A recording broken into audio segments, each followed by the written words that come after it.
नए लोकसभा का चुनाव करेगा। पूरे 543 लोकसभा क्षेत्रों में विगत 6 चरणों में चुनाव हो चुकी है। शेष जो 7वां चरण है और अंतिम चरण वो 1 तारीख को मतदान होगा और इसलिए अब से हमको लगता है कि आधा घंटा 45 मिनट के बाद हम आप सब प्रचार औपचारिक तौर पर समाप्त हो जाएंगे। औपचारिक प्रचार की समाप्ति के बाद एक नए प्रचार अभियान की शुरुआत की। इस प्रकार अब पूरे देश और विश्व के लोगों को मालूम चला कि 1982 में एटनबरो की जो फिल्म आई गांधी, उसके बाद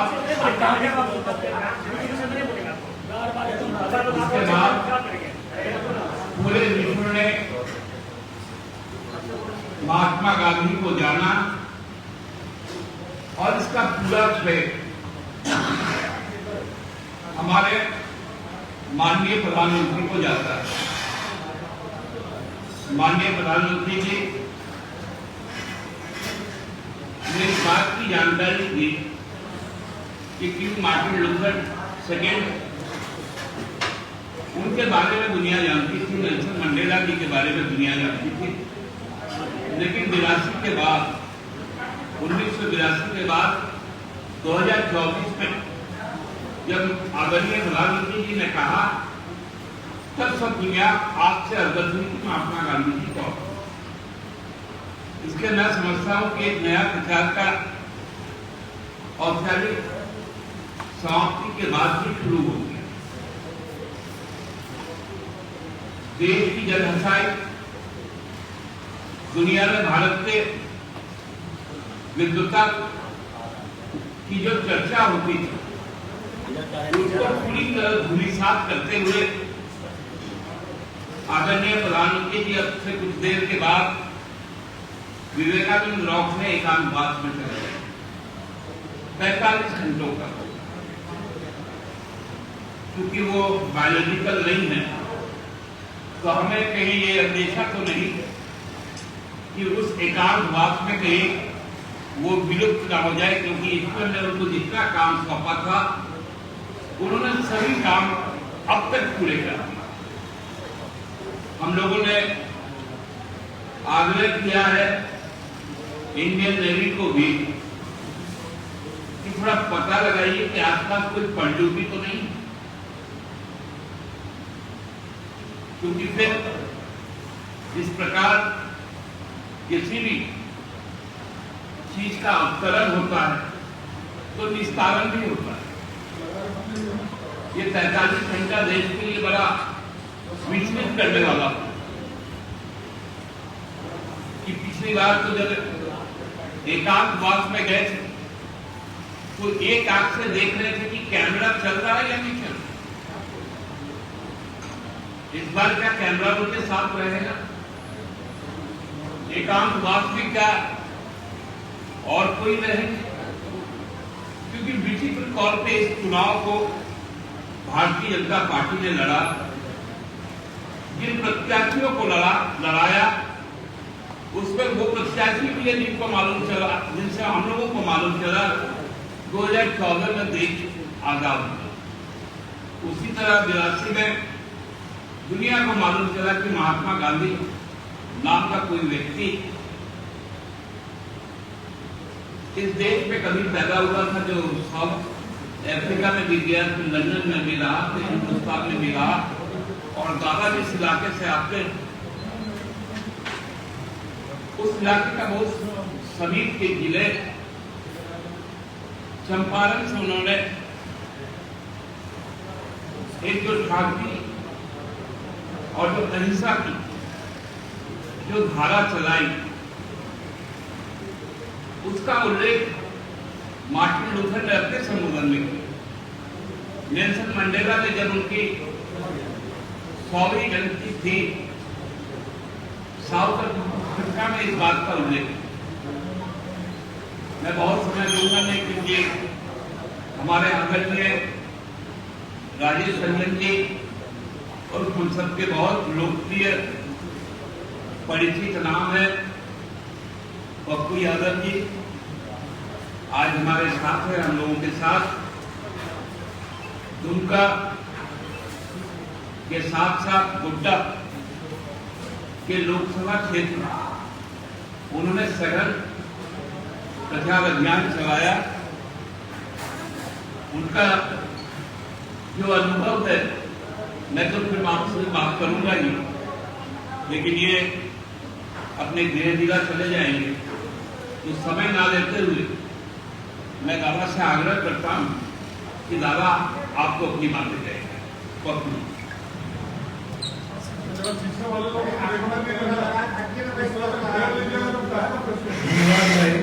बहुत बहुत जोहार आप सबको, प्रणाम दें और सलाम दें।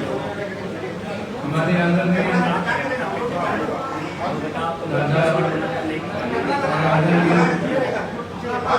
एक मिनट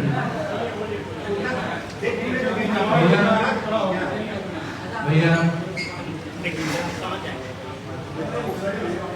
मैं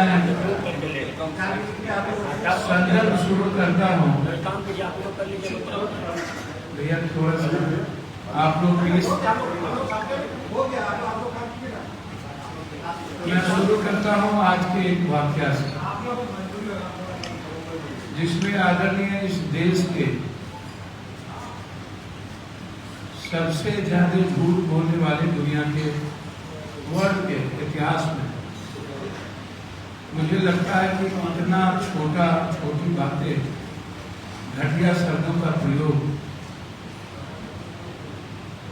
आरोप प्रत्यारोप हमारे भारतीय संस्कृति, संविधान और हमारे लोकतंत्र में दुनिया का कोई भी जनप्रतिनिधि, छोटा जनप्रतिनिधि, प्रधानमंत्री खासतौर पर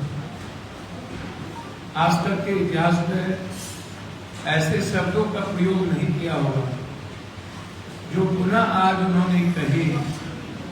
7 पुष्प, यदि मेरा मुंह खुल गया और मैं यदि आज बोल दिया, हमें मुंह ना खुलवाएं तो 7 पुष्प इन लोगों को नंगा कर दूंगा। आज उनके बयान 7 पुष्प। अब आप खुद सोचिए कि जो 2-2 घंटा बोलता हो, लोकसभा के संसदीय चुनाव में भी 1 घंटा बोलता हो, सदन में बोलता हो,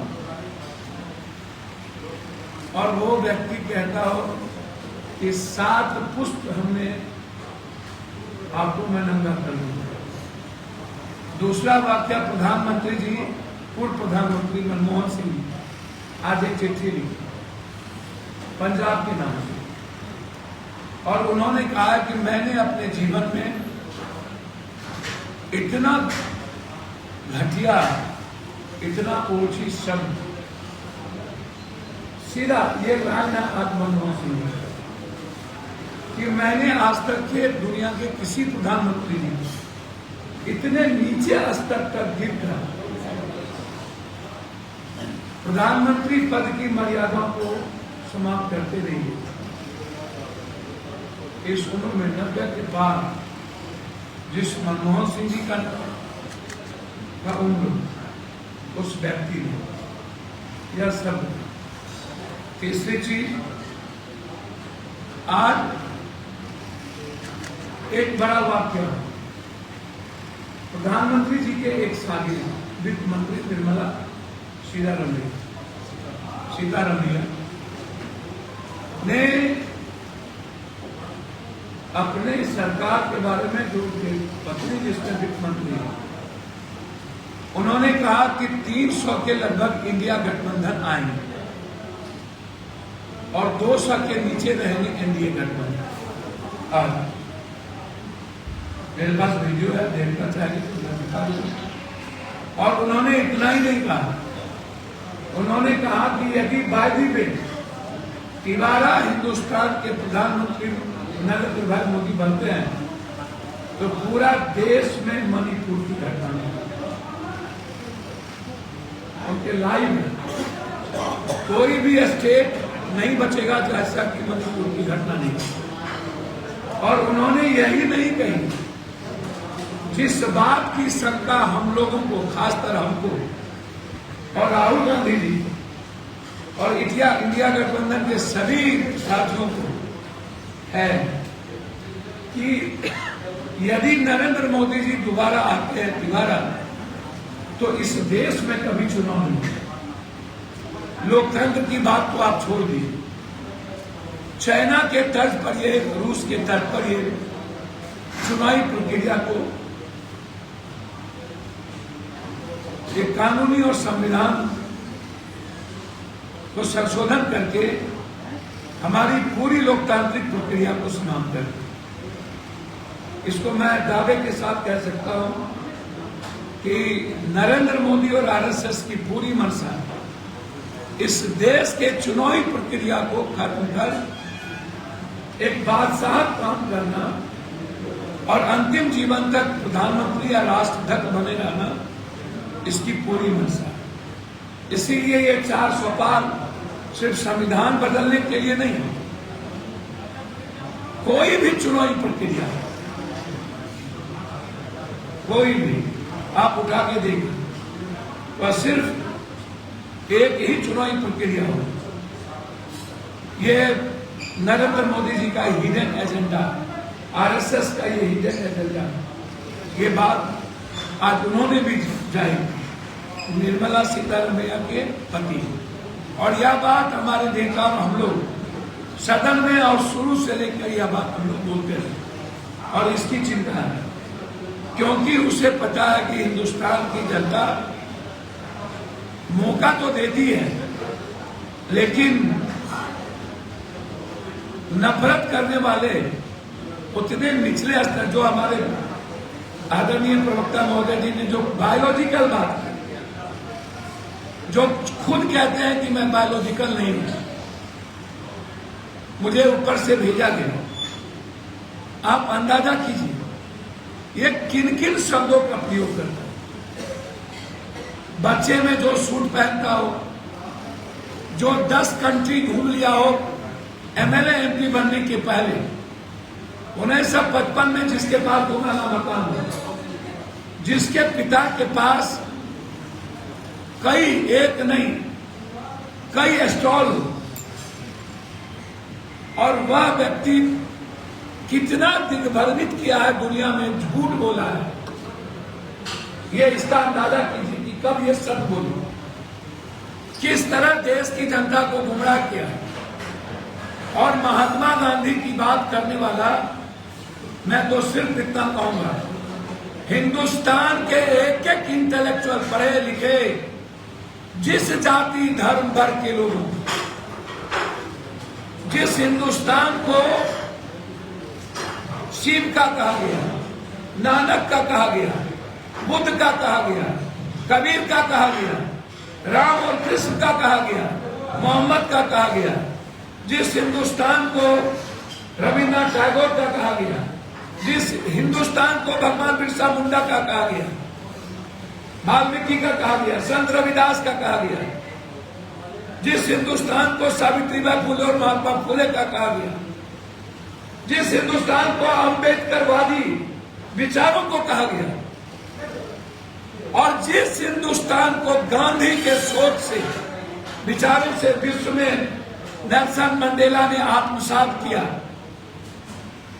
मार्टिन किंग ने अपने जीवन में महात्मा गांधी के विचारों को उतारा, आज नहीं पूरा विश्व महात्मा गांधी के साबरमती संत तूने कर दिया कमाल, दे दी हमें आजादी बिना खरक बिना ढाल। एक ऐसा संत जो पटना के पलेजा घाट पर बैरिस्टर से आता है तो अपने पूरे कपड़े खोल देते हैं, बदन को नंगा कर लेता है और संकल्प लेता हो कि भारत के अंतिम व्यक्ति के बदन पर जब तक कपड़े रोटी कपड़ा मकान नहीं मिलेगा तब तक हम वस्त्र नहीं पहनेंगे। जिस संत ने चंपारण से नील क्रांति की शुरुआत की, एक संदेश दिया पूरे विश्व को, जिस संत ने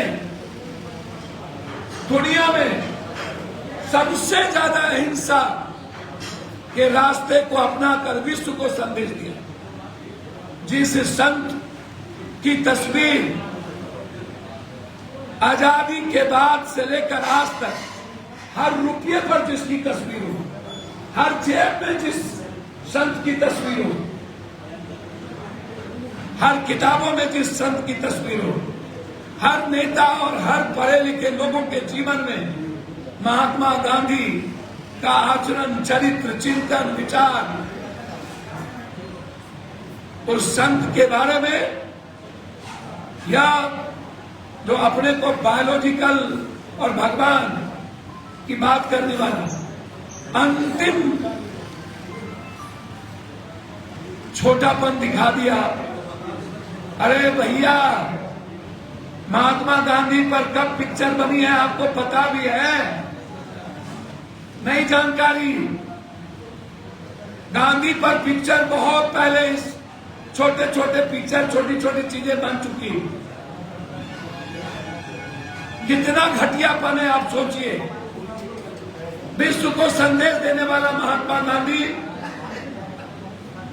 कांग्रेस के निर्माण में जिसकी बड़ी भूमिका हो, बाबा साहब अंबेडकर की सोच में महात्मा गांधी, नेहरू के जीवन चरित्र में महात्मा गांधी, पटेल के संपूर्ण खून में महात्मा गांधी, लाल बहादुर शास्त्री की सादगी, उसकी विनम्रता और सरलता में महात्मा गांधी। आने वाले हर पीढ़ी, चाहे वो डीयू हो, चाहे बीएचयू हो, चाहे जामिया हो, चाहे जीएनयू हो, चाहे एएमयू हो, जीवन का हर चरितार्थ महात्मा गांधी, हर कोट में महात्मा गांधी। और उस महात्मा गांधी जी के बारे में जो बात कही गई है वो माफी के जोग नहीं है। इसीलिए मैं आपको यह बताना चाहूंगा कि झारखंड को जिस तरीके से 10 साल में लूटा, 2 व्यक्ति गुजराती को लाकर झारखंड के इतिहास और संस्कृति को मिटाने की कोशिश की, झारखंड के तहजीब पर हमला हुआ, झारखंड के निर्माण के विचारधारा पर हमला हुआ, झारखंड के क्रांतिकारी विचारधारा पर हमला हुआ।